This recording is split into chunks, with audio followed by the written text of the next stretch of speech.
Okay, guys. I'm going to try and speak a little bit louder because it sounds like the volume's going in and out a little bit. Hopefully, you guys could all hear me fine on that last video.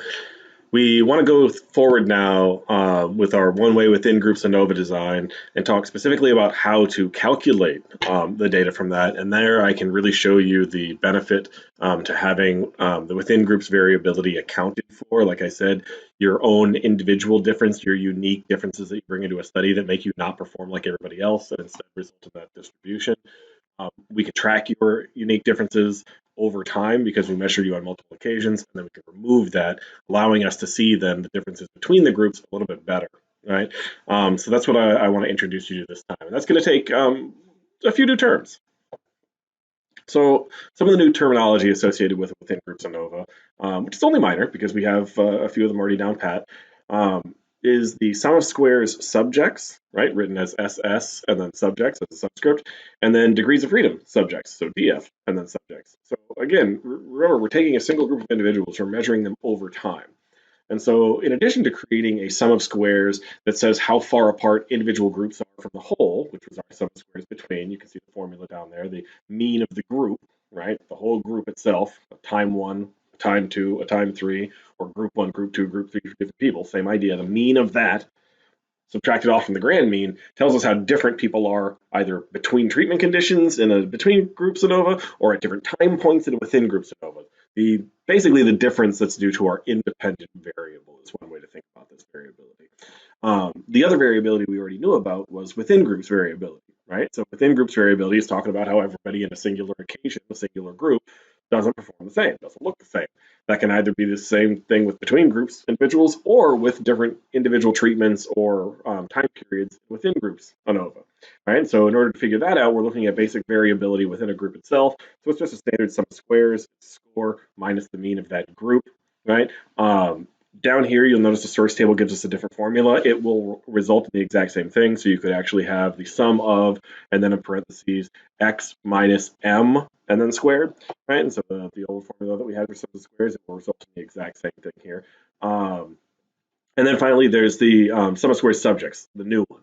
The sum of squares subjects allows you to account for that individual differences, that individual person's variability, right? And so to figure out how that person differs from all the other people, what you have to do is take an average of that person's performance. And so an average of their performance means taking their individual data from, let's say, an ANOVA like the one depicted there, where they're observed 3 times. They're observed early in the morning, then in the afternoon, then again in the evening. And we measure the same thing from them each time, right? Let's say heart rate, or something like that, or glucose levels, or cholesterol, whatever we measure, right? Each time, that person is going to contribute their own unique variability. So we can say that their, let's say their body temperature was a 98.9 at time period 1, and a 98.2 at time period 2, and a 97.9 at time period 3. We can take all those 3, that's their data, and we get an average of that. That's what we're referring to here as the mean of the participant, so the M sub participant. You subtract that off of the grand mean to see how they differ from all the other people, right? And now you have a sum of squares subjects that accounts for all the individual differences variability, all the variability that's due to these groups being composed of people who are frankly different from one another, who contribute then slightly different characteristics to the way they perform in an experiment.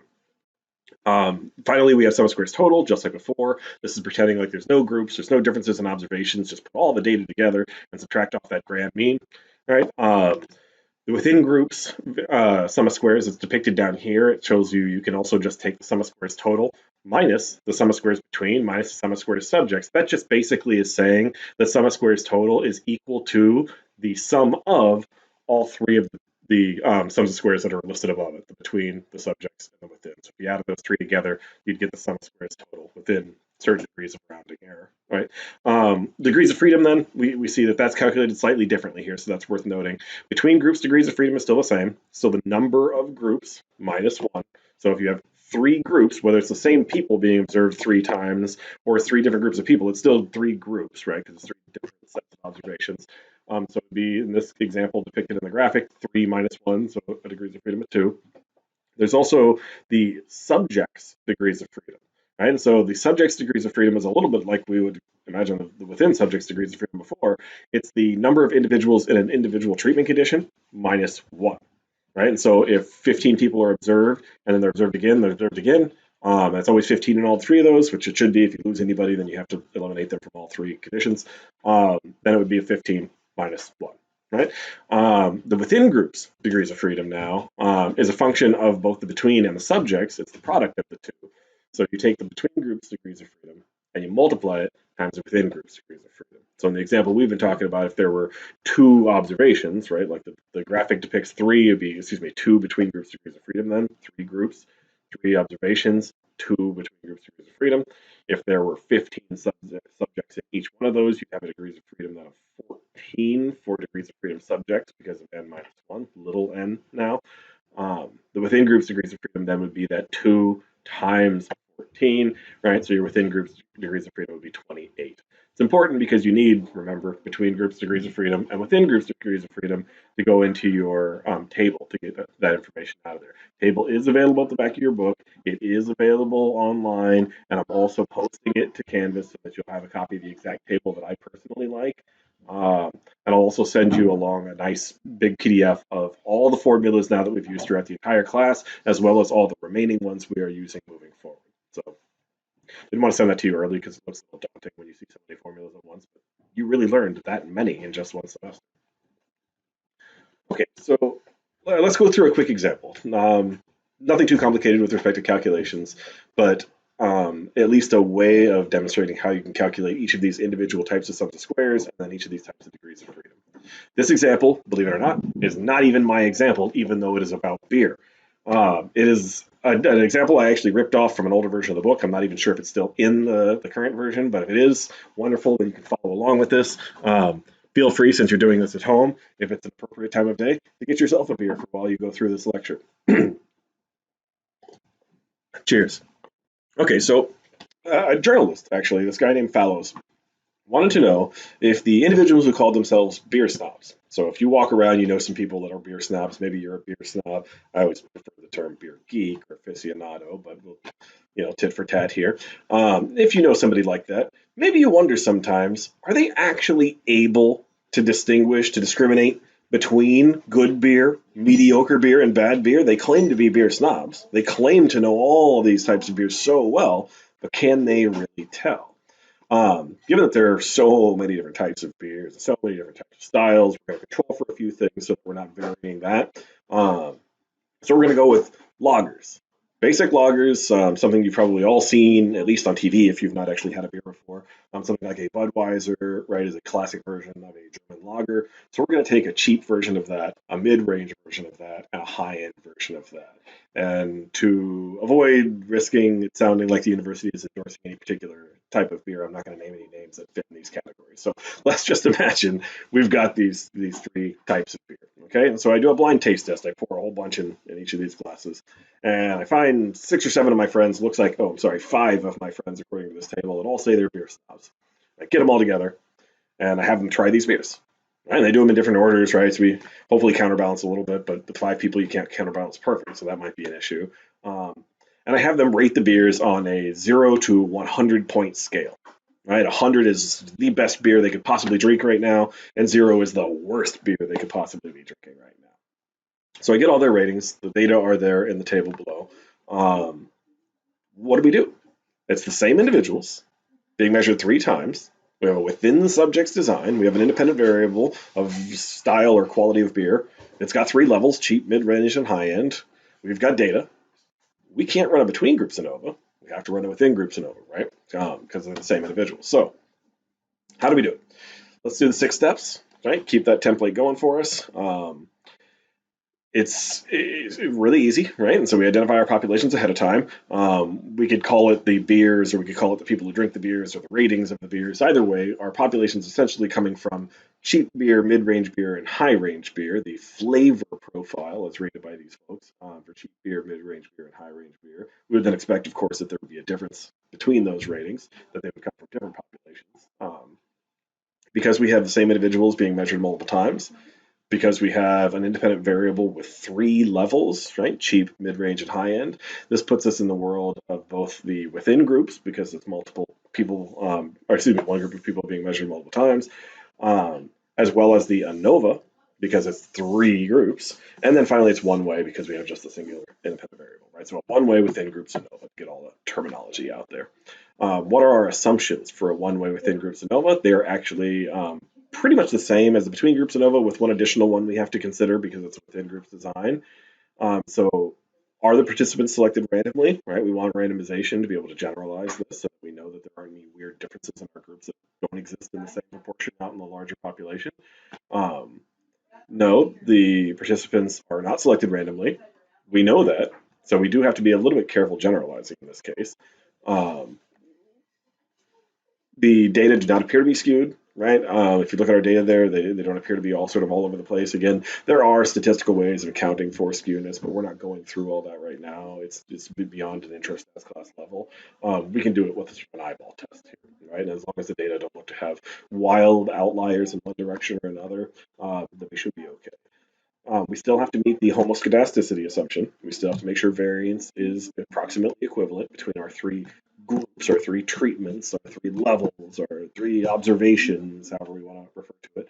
But because a within groups design always has the same number of people in each cell, in each treatment, you can use the simpler calculation, right, where the largest variance is less than or equal to 2 times the smallest variance, right? It can't be larger than 2 times the smallest variance. The last one, the new assumption that comes in a within groups ANOVA, is the question about order effects. All right, order effects do make a difference here because if it's an order effect, whether it be carryover, practice fatigue, or anything like that, that means that the performance in at least one of those observations is being affected by something other than your independent variable.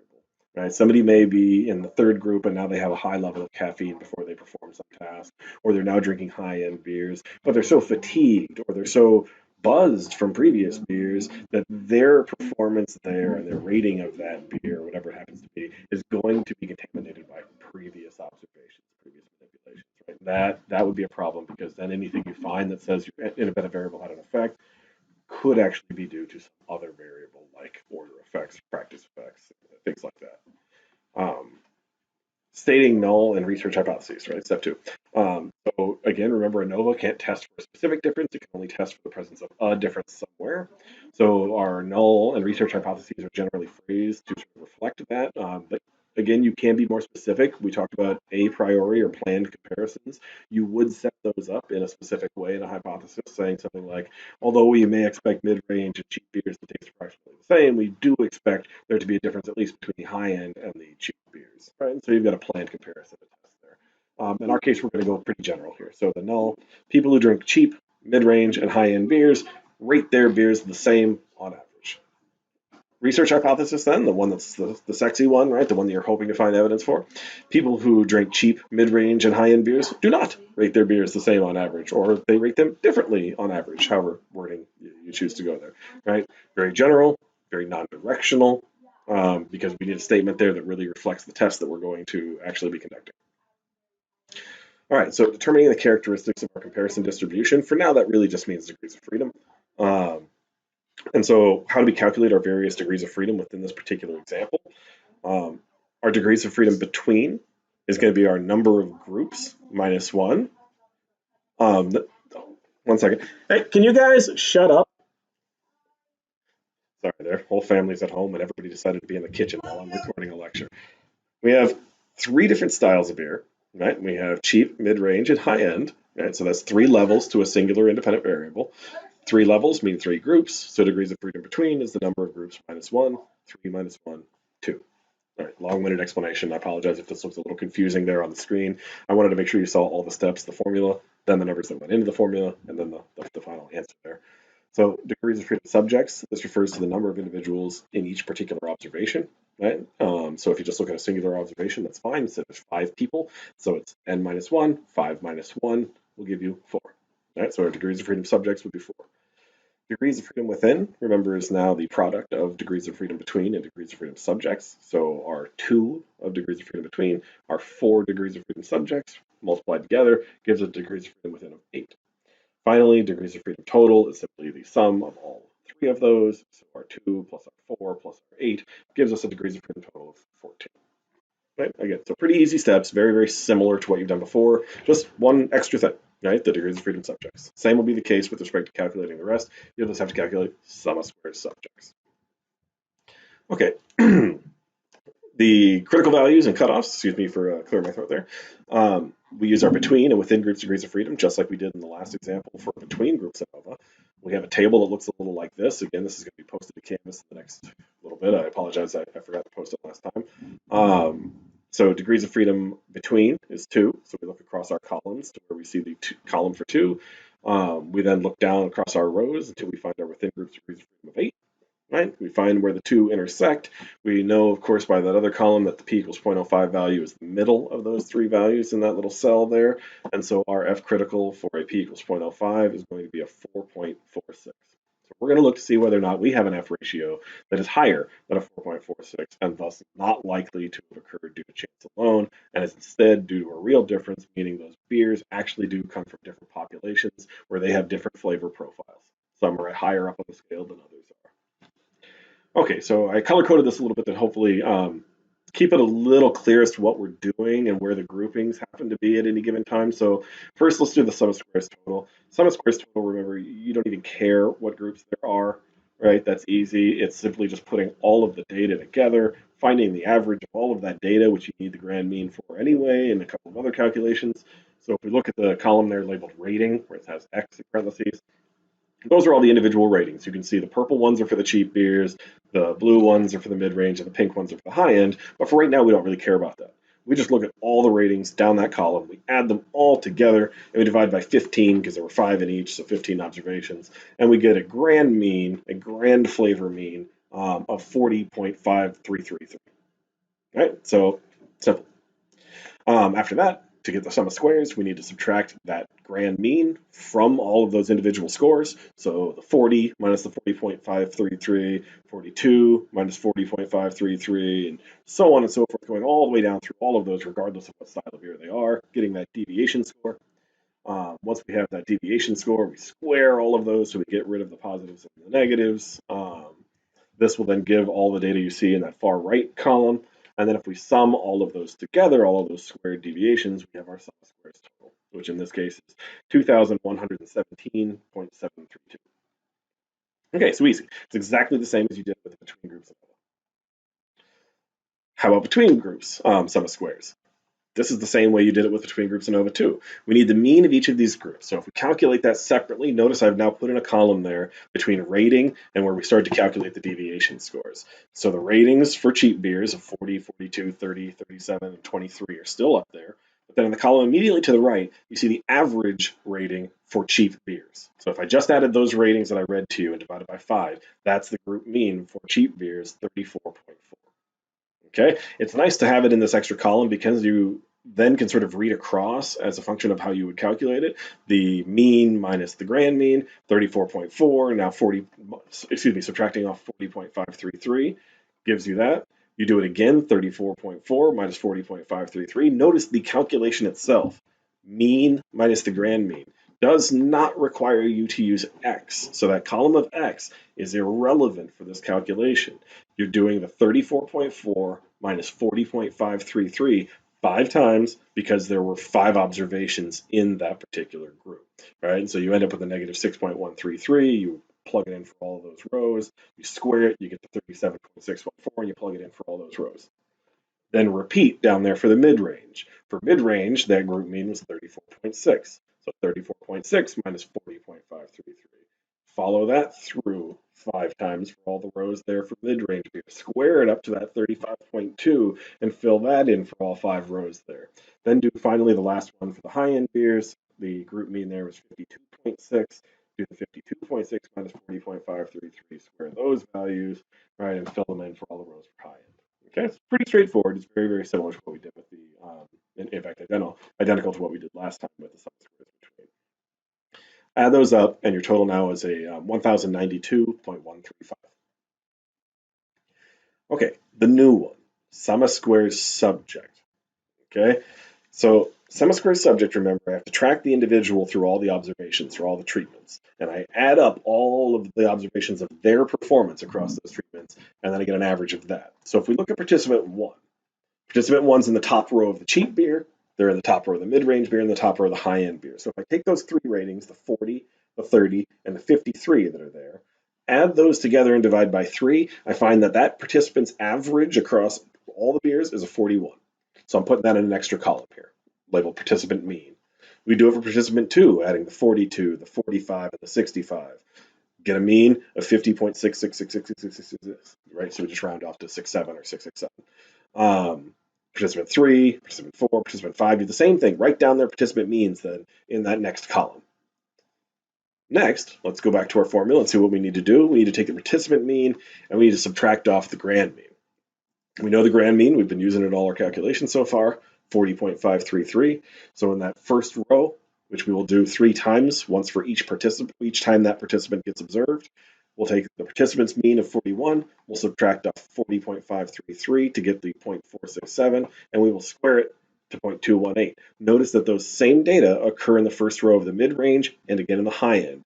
This is because the calculation uses the mean of the participant and the grand mean, not the individual row, and that participant was observed 3 times. So you have to make sure that that particular data is represented 3 times, or however many times that participant is observed. So we do the same thing for the next one. That participant's mean, participant 2, is a 50.667.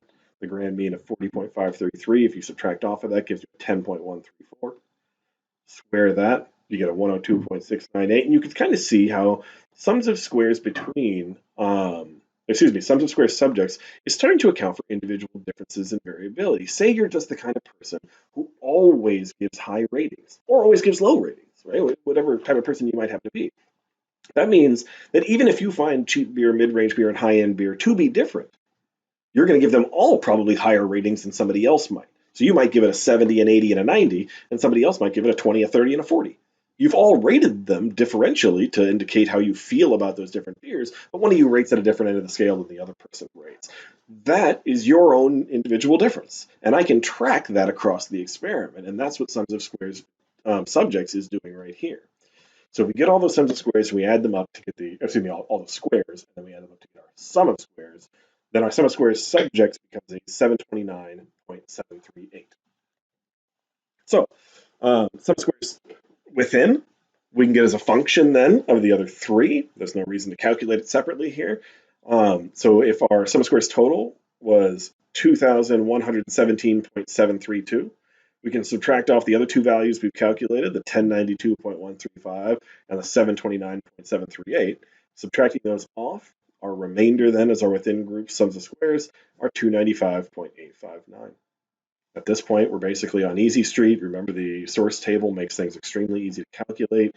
We can now look to see whether or not we have a statistically significant difference as a function of our independent variable. So to get our mean square between, we still calculate it by taking sum of squares between, divide by degrees of freedom between. So 1092 divided by 2 gives us the 546. Sum of square subjects divided by degrees of freedom subjects gives us a mean square subjects, 182.435. Within groups, we can do the same down there. 295.85 divided by 8 gives you 36.98. We've got our mean squares. Our F ratio now is still going to be a function of our between groups degrees of freedom over our within groups degrees of freedom. So not degrees of freedom, I misspoke there, I apologize, mean square. And so our mean square between divided by our mean square within, 546.068 divided by 36.982 gives us an F ratio of 14.77. We do have an F ratio for the subjects term as well, but it's not necessary to analyze this one or to compare this to a critical value because it doesn't tell us anything about the effects of our independent variable, right? Whether it actually had an effect there. So we focus on that top one, our 14.77. Do you remember our critical value? Me either. But we can look it up. Here it is. 14.77 was in fact greater than the critical value of 4.46. And so our conclusion then is that people who drink cheap, mid-range, and high-end beers do not rate their beers the same on average. Right? F ratio of 2 and 14 degrees of freedom equal to 14.77, P less than 0.05, because this difference between ratings between beer styles is unlikely to have occurred due to chance alone. Right? It's different enough from what we would expect. Okay, so one last little piece here. The within groups ANOVA is really easy, right? And you'll see in the homework assignment that I do ask you to calculate it. right? It'll be the only time I ask you to calculate it is in the homework assignment itself. Like I said, in the exam, you will only see between groups one way ANOVA. You will have questions that come from this lecture, but not calculations, specific calculations that come from this lecture. One thing we need to make sure we talk about before we move too far forward, and we've only got a little bit left, is effect size. So we've mentioned effect size a little bit insofar as I've said that the p-value really only tells you whether or not the difference you found is different from what you would expect due to chance alone. Not necessarily larger or smaller, or that it's a large or small effect. It can be an extremely reliable effect that you never would have predicted, and chance never would have predicted, but still be extremely small. Extremely small, right? And so it's something like if you had vitamin C every morning, would it affect your performance in class? Maybe, but if it was on the order of about a half of a point, if it was reliable enough that everybody that took the vitamin C had on average a half a point higher scores on their exams or homeworks or something like that, then we would find likely a statistically significant difference, right? The two groups would perform differently, and we'd be able to find that difference, especially with a large sample size, right? And so that would take care of all the variability. But the effect size would be extremely small. It would be a half a point in this case from the scale of the test itself, and that would be not very meaningful. And so because effect size gives us different information than simply statistical significance, APA, the American Psych Association, now requires that effect size be reported with all statistics that are calculated. All right, and so let's talk a little bit about how to calculate effect size. For the ANOVA design, it's fairly easy. You can calculate it whether it be for between or within. You can calculate it pretty easily. This is the within groups way of doing it because it's got sum of squares subjects. We simply take the sum of squares between. We divide that by the difference between sum of squares total and sum of squares subjects. So we take the sum of squares total from our last slide, the 2017, subtract off the sum of squares subjects, the 729, right? And that's our denominator. Put the sum of squares between on top, the 1092, and we ended up with a effect size of 0.787. What does this mean? It depends on where you're looking, right? And so if you're looking outside of behavioral sciences at effect sizes, and you're using an R squared measurement like this, note this is capital R squared, but it's very similar to the lower R squared we talked about in correlation regression, right? Proportional variance accounted for is a measure of effect size. So anyway, if you're looking at effect sizes outside of the field of behavioral sciences, then there's some things that can have massive effects. Things like the relationship between, say, temperature and pressure. Right? In a vacuum environment, every time temperature goes up, pressure goes up. If pressure were to lower, then temperature would lower as well. These two are so linked together that the effect of one on the other is fairly large. We would expect effect sizes to be fairly high in that case. 0.787 is a reasonably high effect size. We expect an R squared measurement to range probably upwards of 1, at the higher end, but not a whole lot beyond that, and all the way down to potentially 0. And so for a 0.787 to occur in a behavioral sciences field, that's particularly impressive because it's very difficult to predict human behavior, including a behavior like how much you like a beer, by knowing a singular thing, like whether it was classified as a cheap, mid-range, or high-end beer. Typically, in order to predict human behavior, we need to know a handful of things. Even then, we have having fairly low predictability. That means the effect size of one thing on one other thing tends to be really low in psychology and behavioral sciences. Right? We talked about this a little bit with correlation. Because that's the case, we think about the size of an effect a little bit differently in behavioral sciences. And so a guy named Cohen gave us not only a couple of measures of effect size, actually, but also ways of interpreting effect size. It says that for an R squared that's somewhere between 0.01 and 0.09, we would call that a relatively small effect. But an effect size that lands between 0.09 and 0.25 is a medium effect, and then anything over 0.25 would be considered a large effect. And so that gives behavioral sciences a little bit more leeway to call something a large effect, even when comparatively it might not be as large mathematically as an effect found in other fields.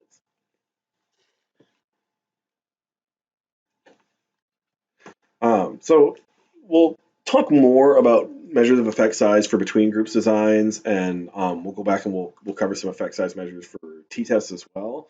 But for now, I wanted to introduce you to the one for within groups designs because we had just covered within groups designs. So you've now heard lectures on both between groups designs and within groups designs, right? The ANOVA research design. Both of these are one way. We're not going to talk about two-way and factorial until the next set of videos. We talked about the pros and the cons of each of these designs. Remember that you can't just decide you want to run the between or within. You have to think about your research experiment, what your study is going to look like, and whether or not it's feasible to run one versus the other, whether or not cost or time and affects your decision one way or the other. Remembering issues like order effects and counterbalancing, Latin square if necessary, to take care of order effects. And then as far as calculation goes, it's really pretty straightforward, right? It looks almost identical to the way we would calculate a between groups design.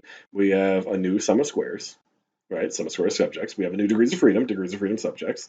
We have a new mean square, right? A mean square subjects because it calculates from the sum of squares divided by the degrees of freedom. That gives us that whole new row, right, in the source table. So a new sort of source of variability. But other than that, we simply use that new sum of squares that accounts for individual differences, and we use it as a way of removing more error from the experiment to see the effect of our independent variable a little bit more clearly, right? That's something you can't do in the between groups design, so at least in theory, you might be able to better see the effect of an independent variable in a within groups design than a between groups design, assuming all other things are equal, right? That there are no order effects or carryover, things like that. Lastly, introduce this concept of effect size in the ANOVA, the big R squared. Again, we will continue this for between groups ANOVA, factorial ANOVA, and t-test. We'll just probably finish that up in the next series of videos. The things that you should be working on now at this point, if you haven't already, would be the between groups ANOVA homework assignment, and now you can start the within groups ANOVA homework assignment. After you've watched the next set of videos, then you'll be able to do the factorial and interactions homework assignment. And then finally, we should have one more set of videos on chi-square and one more set of homework assignments, and then we will be ready for an exam. All right, guys. Hope you're having a good day.